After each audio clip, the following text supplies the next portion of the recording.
असा आहे की आता धीरे धीरे त्यांना अशाच कल्पकतेने कार्टून काढण्याचं काम एवढं शिल्लक राहणार आहे। बाकी त्यांच्या कोणत्याही भाषणात तुम्ही बघा, 60 मिनिटाचं भाषण असेल, 60 मिनिटात एकही स्वतःचा विकास कार्य सांगत नाही। जाती जातीमध्ये विष कसं कालवायचं, नीच आणि निम्न शब्दाचा उपयोग कसा करायचा, उपरोधिक भाषा कधी कशी वापरायची, आणि म्हणून माननीय मोदीजींच्या भाषणामध्ये एक दिशा असते, एक संकल्प असतो की माझा देश जगामध्ये गौरवशाली स्थान प्राप्त व्हावा हा भाव असतो।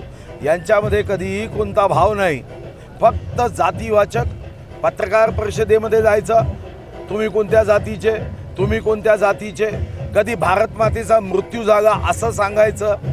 आता ज्या पद्धतीने यांनी बीज बोगे बबूल के तो बेर कहाँ से आए, हे विषारी बीज यांनी पेरण्याचं काम केलंय। जनता या लोकांना धडा शिकवेल याबद्दल मनात शंका ठेवण्याचं कारण नाही। त्यांच्या हाती आहे काय शिल्लक?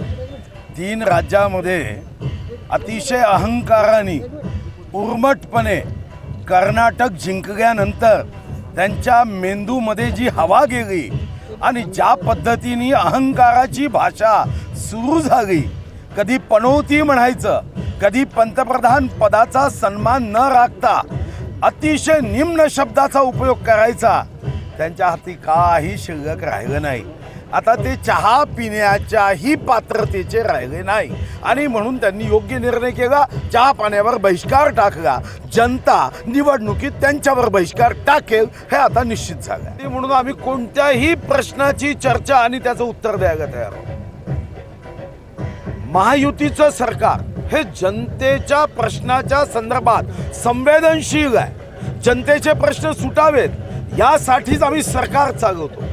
1 रुपयात पीक विमा असेल, अवकाळी पावसाचं नुकसान भरपाई असेल, आमच्या निराधार बहिणींना 1500 रुपयाचं अनुदान असेल, जीवनदायी योजनेमध्ये 1,50,000 वरून 5 लाख रुपये नेण्याचा प्रयत्न असेल, पायाभूत सुविधा असेल, इन्फ्रास्ट्रक्चर असेल, शिक्षणामधला बदल असेल।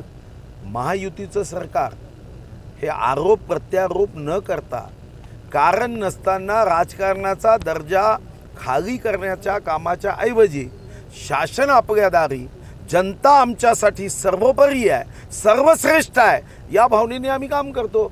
विधानसभेत त्यांनी गोंधळ न घालता संसदीय आयुधांचा उपयोग करून कोणताही प्रश्न विचारायची अनुमती त्यांना आहे आणि त्याचं उत्तर हमखास फक्त त्यांनी एवढा प्रयत्न करावा की ते तोंडघशी पडू नये, अन्यथा माहीत व्हायचं की ज्या प्रश्नाच्या संदर्भात ते बोलताय तो प्रश्न त्यांच्या सरकारमध्ये जन्माला आला। असं आहे, कशामुळे ते कंटाळले? त्यांना कायद्याच्या चौकटीत काम न करता कोणत्याही पद्धतीने कोणत्याही व्यक्तीला आपल्या राज्यात तर मदत करता येणार नाही। शेवटी एखादा उद्योग कायदेबाह्य किंवा प्रदूषण करण्याचा मला अधिकार द्या असं म्हणून जर राज्यामध्ये काम करेल तर त्याला अधिकार कसा राहणार आहे? शेवटी अनेक जण आपण बघितलं की इथं अशा पद्धतीने मुद्दाम वर्तमानपत्र किंवा चॅनल्सच्या माध्यमातून सरकारला बदनाम करण्याचा प्रयत्न करतात आणि तिथं जाऊन कायद्याच्या चौकटीत मग जे काम महाराष्ट्रात करायचं ते तिथं जाऊन करतात। मग याला काय फायदा आहे? जसं उद्धवजी मुख्यमंत्री झाल्यानंतर सुप्रीम कोर्टात काही कारण नसताना स्थगित झालं, कारण उद्धव ठाकरे साहेब मुख्यमंत्री झाले आणि ज्या पद्धतीने बाजू मांडायला पाहिजे, अभ्यास करायला पाहिजे, नुसतं माईकवर जायचं आणि घोषणा करून थोडी प्रश्न सुटणार आहे। एबीपी माझा, उघडा डोळे बघा नीट।